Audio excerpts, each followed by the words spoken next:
ಇವತ್ತಿನ ವಿಡಿಯೋದಲ್ಲಿ ಗೋಧಿ ಹಿಟ್ಟನ್ನು ಬಳಸ್ಕೊಂಡು ಯಾವ ರೀತಿ ಮನೆಯಲ್ಲಿಯೇ ಮಕ್ಕಳಿಗೆ ಬಿಸ್ಕೆಟನ್ನು ಮಾಡಿಕೊಡೋದು ಅಂತ ತಿಳಿಸ್ಕೊಡ್ತಾ ಇದ್ದೀನಿ. ಎಲ್ರಿಗೂ ನಮಸ್ತೆ, welcome to my YouTube channel.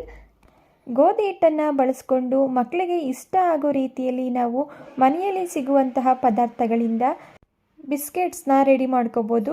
ಈ ಬಿಸ್ಕೆಟ್ಸ್ ಅಂತೂ ತುಂಬಾ ರುಚಿಯಾಗಿ ಹಾಗೂ ಕ್ರಿಸ್ಪಿಯಾಗಿ ಬಂದಿರುತ್ತೆ. ಬನ್ನಿ ತಡ ಮಾಡದೆ ಯಾವ ರೀತಿ ಮಾಡೋದು ಅಂತ ನೋಡ್ಕೊಳ್ಳೋಣ. ಬಿಸ್ಕೆಟ್ಸ್ನ ಮಾಡೋದಕ್ಕೆ ನಾನಿಲ್ಲಿ ಮೊದಲು ಒಂದು ಮಿಕ್ಸರ್ ಜಾರ್ಗೆ ಯಾವುದಾದ್ರೂ 1 ಕಪ್ನಲ್ಲಿ ಅಳತೆ ಮಾಡಿಕೊಂಡು ಅದರಲ್ಲಿ 1 ಕಪ್ ಆಗುವಷ್ಟು ಸಕ್ಕರೆನ ಸೇರಿಸ್ಕೊಳ್ತಾ ಇದ್ದೀನಿ. ಸಕ್ಕರೆನ ಸೇರಿಸಿ ಇದನ್ನು ನೈಸಾಗಿ ಪೌಡರ್ ಮಾಡ್ಕೊಳ್ಳೋಣ. ಈಗ ಇದನ್ನು ಪಕ್ಕಕ್ಕಿಟ್ಟು ನೆಕ್ಸ್ಟ್ ನಾನಿಲ್ಲಿ ಒಂದು ಮಿಕ್ಸಿಂಗ್ ಬೌಲ್ ತೊಗೊಂಡು ಅದಕ್ಕೆ 2 ಟೇಬಲ್ ಸ್ಪೂನ್ ಆಗೋಷ್ಟು ತುಪ್ಪನ ಸೇರಿಸ್ಕೊಳ್ತಾ ಇದ್ದೀನಿ. ಹಾಗೆ ನಾನು ಯಾವ ಕಪ್ನಲ್ಲಿ ಸಕ್ಕರೆನ ತೊಗೊಂಡಿದ್ದೆ ಅದೇ ಕಪ್ನಲ್ಲಿ ಅರ್ಧ ಕಪ್ನಷ್ಟು ಅಳತೆ ಮಾಡಿ ಬಿಸಿ ನೀರನ್ನು ಸೇರಿಸ್ಕೊಳ್ತಾ ಇದ್ದೀನಿ. ಇದಕ್ಕೆ 1 ಟೀ ಸ್ಪೂನ್ ಆಗುವಷ್ಟು ನಾನಿಲ್ಲಿ ಏಲಕ್ಕಿ ಪೌಡರ್ನು ಸಹ ಸೇರಿಸಿ ಮಿಕ್ಸ್ ಮಾಡ್ಕೊಳ್ತಾ ಇದ್ದೀನಿ. ನೀವಿಲ್ಲಿ ಏಲಕ್ಕಿ ಪೌಡರ್ ಬದಲಾಗಿ ವೆನಿಲಾ ಎಸೆನ್ಸ್ನು ಸಹ ಸೇರಿಸ್ಕೋಬೋದು. ಏಲಕ್ಕಿ ಪೌಡರ್ ಹಾಗೂ ವೆನಿಲಾ ಎಸೆನ್ಸ್ ಜಸ್ಟ್ ಫ್ಲೇವರ್ಗೋಸ್ಕರ ಅಷ್ಟೇ. ಈ ಪೌಡರ್ನ ಸೇರಿಸಿದ ನಂತರ ಈ 3 ಪದಾರ್ಥಗಳು ಚೆನ್ನಾಗಿ ಹೊಂದ್ಕೊಳ್ಳೋ ರೀತಿ ಇದನ್ನು ಮಿಕ್ಸ್ ಮಾಡಿಕೊಂಡು ಈಗ ಇದಕ್ಕೆ ನಾವು ಗ್ರೈಂಡ್ ಮಾಡಿ ಇಟ್ಕೊಂಡಿರುವಂತಹ ಸಕ್ಕರೆ ಪೌಡರ್ನ ಸೇರಿಸ್ಕೊಳ್ತಾ ಇದ್ದೀನಿ. ಈಗ ಸಕ್ಕರೆ ಪೌಡರ್ನು ಸಹ ಚೆನ್ನಾಗಿ ಮಿಕ್ಸ್ ಮಾಡ್ಕೊಳ್ಳೋಣ. ನೋಡಿ, ಸಕ್ಕರೆ ಪೌಡರು ಚೆನ್ನಾಗಿ ಮಿಕ್ಸ್ ಆಗಿ ಇದು ಪಾಕದ ರೀತಿ ಆಗಬೇಕು. ಆ ರೀತಿ ಇದನ್ನು ಚೆನ್ನಾಗಿ ಸ್ವಲ್ಪನೂ ಗಂಟಿಲ್ಲದೆ ಇರೋ ರೀತಿ ಮಿಕ್ಸ್ ಮಾಡ್ಕೋಬೇಕು. ಈಗ ಇದು ಆಗಿದೆ, ನೀವಿಲ್ಲಿ ನೋಡ್ತಾ ಇರ್ಬೋದು. ಈಗ ಇದಕ್ಕೆ ನಾನು ಗೋಧಿ ಹಿಟ್ಟನ್ನು ಸೇರಿಸ್ಕೊಳ್ತಾ ಇದ್ದೀನಿ. ನಾವಿಲ್ಲಿ ರೆಡಿ ಮಾಡ್ಕೊಂಡಿರುವಂತಹ ಸಕ್ಕರೆ ಪಾಕ ಚಪಾತಿ ಹಿಟ್ಟಿನ ಅದಕ್ಕೆ ಬರಲಿಕ್ಕೆ ಎಷ್ಟು ಗೋಧಿ ಹಿಟ್ಟನ್ನು ತಗೊಳುತ್ತೆ ಅಷ್ಟು ಗೋಧಿ ಹಿಟ್ಟನ್ನು ಸ್ವಲ್ಪನೇ ಸೇರಿಸ್ಕೊಂಡು ಮಿಕ್ಸ್ ಮಾಡ್ಕೋಬೇಕಾಗುತ್ತೆ. ಗೋಧಿ ಹಿಟ್ಟನ್ನು ಒಂದೇ ಸಾರಿ ಸೇರಿಸ್ಕೊಳ್ಳಿಕ್ಕೆ ಹೋಗಬಾರ್ದು. ನೋಡಿಕೊಂಡು ಗೋಧಿ ಹಿಟ್ಟನ್ನು ಸೇರಿಸಿ ಚಪಾತಿ ಹಿಟ್ಟಿನ ಅದಕ್ಕೆ ಇದನ್ನು ಕಲಿಸ್ಕೋಬೇಕಾಗುತ್ತೆ. ನಾನಿಲ್ಲಿ ಗೋಧಿ ಹಿಟ್ಟನ್ನು ಸೇರಿಸಿ ಫೈನಲಿ ಇದನ್ನು ಚಪಾತಿ ಹಿಟ್ಟಿನ ಅದಕ್ಕೆ ರೆಡಿ ಮಾಡಿ ಇಟ್ಕೊಂಡಿದ್ದೀನಿ. ಆದರೆ ಒಂದಂತೂ ಚೆನ್ನಾಗಿ ನೆನ್ಪಿಡಿ, ನಾವಿಲ್ಲಿ ಚಪಾತಿನ ಯಾವ ರೀತಿ ಸಾಫ್ಟಾಗಿ ಕಲಿಸ್ಕೊತೀವಿ ಆ ರೀತಿ ಕಲಿಸ್ಕೊಳ್ಳೋದಕ್ಕೆ ಹೋಗಬಾರ್ದು. ತುಂಬ ಹಾರ್ಡಾಗಿ ಇದನ್ನು ಕಲಿಸ್ಕೋಬೇಕಾಗುತ್ತೆ. ಬಿಸ್ಕೆಟ್ ಉಬ್ಬಿ ಬರಬೇಕು ಅಂತ ಹೇಳಿದ್ರೆ ಇದನ್ನು ಹಾರ್ಡಾಗೇ ಕಲಿಸ್ಕೋಬೇಕು. ತುಂಬ ಸಾಫ್ಟಾಗೆಲ್ಲ ಕಲಿಸ್ಕೊಳ್ಳೋದಕ್ಕೆ ಹೋಗಬಾರ್ದು. ಫೈನಲಿ ನೋಡಿ, ಈ ರೀತಿ ಚಪಾತಿ ಹಿಟ್ಟಿನ ಅದಕ್ಕೆ ಇದನ್ನು ಕಲಿಸ್ಕೊಂಡು ಒಂದು ಪ್ಲೇಟನ್ನು ಕ್ಲೋಸ್ ಮಾಡಿ 10 ನಿಮಿಷ ಇದನ್ನು ಮುಚ್ಚಿಡ್ತಾ ಇದ್ದೀನಿ. ಈ ರೀತಿ ಹಿಟ್ಟನ್ನು ನೆನೆಸ್ಕೊಳ್ಳೋದ್ರಿಂದ ಬಿಸ್ಕೆಟ್ಸು ತುಂಬ ಚೆನ್ನಾಗಿ ಬರುತ್ತೆ. ಈಗ 10 ನಿಮಿಷ ಆಗಿದೆ. ಇದರಲ್ಲಿ ನಾನು ಒಂದು ಅರ್ಧದಷ್ಟು ಹಿಟ್ಟನ್ನು ತಗೊಂಡು ಇದನ್ನು ಈ ರೀತಿ ಕೌಂಟರ್ ಟಾಪ್ ಮೇಲೆ ಸ್ವಲ್ಪ ಪ್ರೆಸ್ ಮಾಡಿ ಇದಕ್ಕೆ ಗೋಧಿ ಹಿಟ್ಟನ್ನು ಸ್ಪ್ರೆಡ್ ಮಾಡಿಕೊಂಡು ಇದನ್ನು ದಪ್ಪದಾಗಿಯೇ ಲಟ್ಟಿಸ್ಕೊಳ್ತಾ ಇದ್ದೀನಿ. ಜಾಸ್ತಿ ಪ್ರೆಷರ್ ಹಾಕಿ ಎಲ್ಲ ಇದನ್ನು ಲಟ್ಟಿಸ್ಕೊಡೋದು ಬೇಡ, ಲೈಟಾಗಿ ಇದನ್ನು ಲಟ್ಟಿಸ್ಕೋಬೇಕಾಗುತ್ತೆ. ನೋಡಿ, ಈ ರೀತಿ ಲಟ್ಟಿಸ್ಕೊಂಡಿದ ನಂತರ ಇದನ್ನು ಈ ರೀತಿ ಫೋಲ್ಡ್ ಮಾಡಿ ಮತ್ತೊಮ್ಮೆ ಇದನ್ನು ಲಟ್ಟಿಸ್ಕೋಬೇಕಾಗುತ್ತೆ.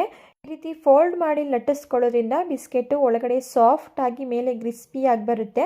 ಈಗ ಇದನ್ನು ದಪ್ಪದಾಗಿಯೇ ಲಟ್ಟಿಸ್ಕೋಬೇಕು. ತೆಳುವಾಗೆಲ್ಲ ಲಟ್ಟಿಸ್ಕೊಳ್ಳೋದಕ್ಕೆ ಹೋಗಬೇಡಿ. ಲಟ್ಟಿಸ್ಕೊಂಡಿದ ನಂತರ ಇದಕ್ಕೆ ನಾನಿಲ್ಲಿ ಸ್ವಲ್ಪ ಬಿಳಿ ಎಳ್ಳನ್ನು ಸೇರಿಸ್ಕೊಳ್ತಾ ಇದ್ದೀನಿ. ಕಪ್ಪೆಳ್ಳಿದ್ರೆ ಕಪ್ಪೆಳ್ಳನ್ನು ಸಹ ನೀವಿಲ್ಲಿ ಸೇರಿಸ್ಕೋಬೋದು. ಹಾಗೆ ಎಳ್ಳು ಇಷ್ಟ ಇಲ್ಲ ಅನ್ನೋರು ಚಿಕ್ಕದಾಗಿ ಡ್ರೈ ಫ್ರೂಟ್ಸ್ನ ಕಟ್ ಮಾಡಿನೂ ಸಹ ಸೇರಿಸ್ಕೊಂಡು ಈ ಬಿಸ್ಕೆಟ್ಸ್ಗಳನ್ನ ರೆಡಿ ಮಾಡ್ಕೋಬೋದು. ನೋಡಿ, ಎಳ್ಳನ್ನು ಸೇರಿಸಿದ ನಂತರ ಇದನ್ನು ಸ್ವಲ್ಪ ಲೈಟಾಗಿ ಲಟ್ಟಿಸ್ಕೊಂಡು ಈ ರೀತಿ ನಾನಿಲ್ಲಿ ಒಂದು ಕ್ಯಾಪನ್ನು ತಗೊಂಡಿದ್ದೀನಿ. ಈ ಕ್ಯಾಪ್ನ ಸಹಾಯದಿಂದ ನಾನಿಲ್ಲಿ ಬಿಸ್ಕೆಟ್ಸ್ಗಳನ್ನ ಕಟ್ ಮಾಡ್ಕೊಳ್ತಾ ಇದ್ದೀನಿ. ನಿಮಗೆ ಯಾವ ಸೈಜಲ್ಲಿ ಯಾವ ಶೇಪಲ್ಲಿ ಬೇಕಾದರೂ ಈ ಬಿಸ್ಕೆಟ್ಸ್ಗಳನ್ನ ಕಟ್ ಮಾಡ್ಕೋಬೋದು.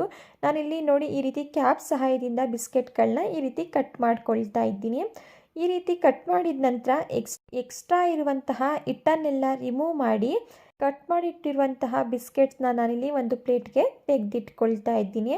ಮಕ್ಕಳಿಗೆ ಹೊರಗಡೆ ಬಿಸ್ಕೆಟ್ಗಳನ್ನ ಕೊಡಿಸೋದಕ್ಕಿಂತ ಈ ರೀತಿ ಹೈಜೆನಿಕ್ ಆಗಿ ಮನೆಯಲ್ಲಿಯೇ ಬಿಸ್ಕೆಟ್ಗಳನ್ನ ಮಾಡ್ಕೋಬೋದು. ಹಾಗೆ ಈ ಬಿಸ್ಕೆಟ್ನ ಮಾಡಲಿಕ್ಕೆ ನೀವಿಲ್ಲಿ ಸಕ್ಕರೆ ಬದಲಾಗಿ ಬೆಲ್ಲನೂ ಸಹ ಬಳಸ್ಕೋಬೋದು. ಈಗ ರೆಡಿಯಾಗಿರುವಂತಹ ಪೀಸಸ್ಗಳನ್ನ ನಾನಿಲ್ಲಿ ಒಂದು ಪ್ಲೇಟ್ಗೆ ತೆಗೆದು ಇಟ್ಕೊಳ್ತಾ ಇದ್ದೀನಿ. ಫೈನಲಿ ನಾನೀಗ ಎಲ್ಲ ಹಿಟ್ಟನ್ನು ಇದೇ ರೀತಿ ಲಟ್ಟಿಸ್ಕೊಂಡು ಬಿಸ್ಕೆಟ್ ಪೀಸಸ್ಗಳನ್ನ ರೆಡಿ ಮಾಡಿ ಇಟ್ಕೊಂಡಿದ್ದೀನಿ. ಈ ಕಡೆ ನಾನಿಲ್ಲಿ ಎಣ್ಣೆನೂ ಸಹ ಬಿಸಿಯಾಗಲಿಕ್ಕೆ ಇಟ್ಟಿದ್ದೆ. ಎಣ್ಣೆನ ಮೀಡಿಯಮ್ ಫ್ಲೇಮಲ್ಲಿ ಮೀಡಿಯಮ್ ಆಗಿ ಹೀಟ್ ಮಾಡಿಕೊಂಡೆ ಸಾಕು. ಜಾಸ್ತಿ ಹೀಟ್ ಮಾಡ್ಕೊಳ್ಳೋದಕ್ಕೆ ಹೋಗಬಾರ್ದು, ಯಾಕಂದರೆ ಬಿಸ್ಕೆಟು ಸೀದೋಗ್ಬಿಡುತ್ತೆ. ಮೀಡಿಯಮ್ ಫ್ಲೇಮಲ್ಲಿ ಮೀಡಿಯಮ್ ಆಗಿ ಹೀಟ್ ಮಾಡಿಕೊಂಡು ಈಗ ರೆಡಿಯಾಗಿರುವಂತಹ ಬಿಸ್ಕೆಟ್ ಪೀಸಸ್ಗಳನ್ನ ಅದರಲ್ಲಿ ಸೇರಿಸಿ ಗೋಲ್ಡನ್ ಬ್ರೌನ್ ಆಗೋವರೆಗೂ ಅದನ್ನು ಲೋ ಫ್ಲೇಮಲ್ಲಿಯೇ ಫ್ರೈ ಮಾಡ್ಕೋಬೇಕು. ಹಾಗೆ ಎಣ್ಣೆಗೆ ಸೇರಿಸಿದ ತಕ್ಷಣ ಅದನ್ನು ಕದಲಿಸೋದಕ್ಕೆ ಹೋಗಬಾರ್ದು. ಬಿಸ್ಕೆಟ್ಸ್ ಬೆಂದು ಸ್ವಲ್ಪ ತಾನಾಗಿಯೇ ಮೇಲೆ ಬರುತ್ತೆ. ಆಗ ಬಿಸ್ಕೆಟ್ಸ್ನ ತಿರುಗಿಸ್ಕೊಂಡು ಗೋಲ್ಡನ್ ಕಲರ್ ಆಗೋವರೆಗೂ ಲೋ ಫ್ಲೇಮಲ್ಲಿಯೇ ಫ್ರೈ ಮಾಡ್ಕೋಬೇಕು. ನಾವು ಬೇಗ ಆಗಲಿ ಅಂತೇಳಿ ಹೈ ಫ್ಲೇಮಲ್ಲಿ ಅಥವಾ ಮೀಡಿಯಮ್ ಫ್ಲೇಮಲ್ಲಿ ಫ್ರೈ ಮಾಡಿದ್ರೆ ಬಿಸ್ಕೆಟ್ಸು ಸೀದೋಗುತ್ತೆ ಮತ್ತು ಒಳಗಡೆ ಬೆಂದಿರೋದಿಲ್ಲ. ಸ್ವಲ್ಪ ಪೇಷನ್ಸಿಂದ ಲೋ ಫ್ಲೇಮಲ್ಲಿಯೇ ಫ್ರೈ ಮಾಡ್ಕೋಬೇಕು. ಈಗ ನೀವಿಲ್ಲಿ ನೋಡ್ತಾ ಇರ್ಬೋದು ನೋಡಿ, ನಾನು ಲೋ ಫ್ಲೇಮಲ್ಲಿ ಈ ರೀತಿ ಗೋಲ್ಡನ್ ಬ್ರೌನ್ ಆಗೋವರೆಗೂ ಇದನ್ನು ಫ್ರೈ ಮಾಡ್ಕೊಂಡಿದ್ದೀನಿ. ಈಗ ಇದು ಆಗಿದೆ. ಈಗ ರೆಡಿಯಾಗಿರುವಂತಹ ಬಿಸ್ಕೆಟ್ಸ್ಗಳನ್ನ ನಾನಿಲ್ಲಿ ಒಂದು ಪ್ಲೇಟ್ಗೆ ತೆಗೆದಿಟ್ಕೊಳ್ತಾ ಇದ್ದೀನಿ. ಹಾಗೆ ಉಳಿದಿರುವಂತಹ ಎಲ್ಲ ಬಿಸ್ಕೆಟ್ಸ್ಗಳನ್ನು ಸಹ ನಾನಿಲ್ಲಿ ಎಣ್ಣೆಗೆ ಸೇರಿಸಿ ಡೀಪ್ ಫ್ರೈ ಮಾಡ್ಕೊಂಡಿದ್ದೀನಿ. ಈಗ ರೆಡಿಯಾಗಿರುವಂತಹ ಬಿಸ್ಕೆಟ್ಸ್ಗಳನ್ನ ನಾನಿಲ್ಲಿ ಒಂದು ಪ್ಲೇಟ್ಗೆ ಸರ್ವ್ ಮಾಡ್ಕೊಂಡಿದ್ದೀನಿ. ತುಂಬಾ ಕ್ರಿಸ್ಪಿಯಾಗಿ ಒಳಗಡೆ ಸಾಫ್ಟಾಗಿ ಬಿಸ್ಕೆಟ್ಸ್ ಆಗಿದೆ. ಕೂಡ ಖಂಡಿತ ಈ ವಿಧಾನದಲ್ಲಿ ಮಕ್ಕಳಿಗೆ ಮಾಡಿಕೊಡಿ, ತುಂಬಾ ಇಷ್ಟಪಟ್ಟು ತಿಂತಾರೆ. ಓಕೆ ಫ್ರೆಂಡ್ಸ್, ಇವತ್ತಿನ ಬಿಸ್ಕೆಟ್ಸ್ ರೆಸಿಪಿ ನಿಮಗೆ ಇಷ್ಟ ಆಗಿದೆ ಅಂತ ಭಾವಿಸ್ತಾ ಇದ್ದೀನಿ. ಇಷ್ಟ ಆಗಿದ್ದರೆ ರೆಸಿಪಿಗೆ ಒಂದು ಲೈಕ್ ಮಾಡಿ. ಇದೇ ರೀತಿ ಮತ್ತಷ್ಟು ರೆಸಿಪಿಗಳಿಗಾಗಿ ದಯವಿಟ್ಟು ಚಾನಲ್ನ ಸಬ್ಸ್ಕ್ರೈಬ್ ಮಾಡ್ಕೊಳ್ಳಿ.